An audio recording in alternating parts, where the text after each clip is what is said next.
What's up, everybody? Today I'm checking in from the north coast, the little known north coast of Spain, Gijón. It's just kind of to the west of Bilbao and San Sebastián. We're going to compare the north and south coasts.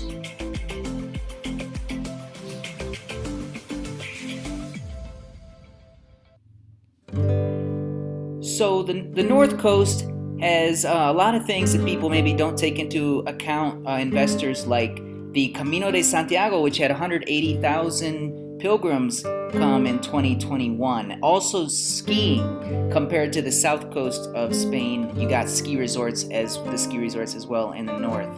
Um, when you're comparing specifically the north coast and the north has a very mild climate year round.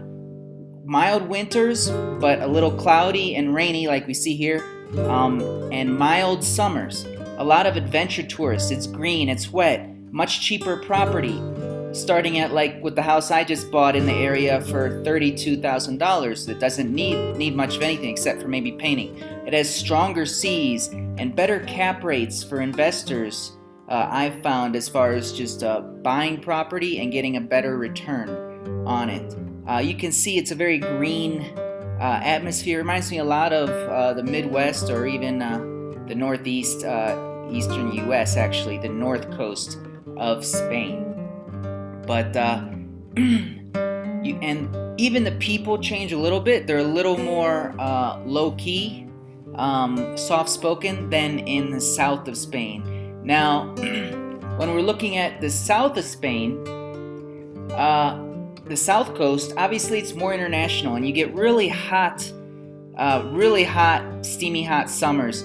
You get a different type of tourists, the locals and the party goers. It's a very arid, dry climate, as you can imagine.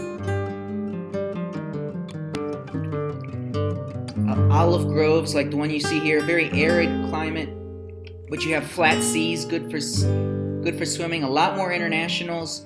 And property is obviously way more discovered and more expensive. You'll be hard pressed to find anything that's turnkey ready for under $120,000 with an ocean view or right on the ocean.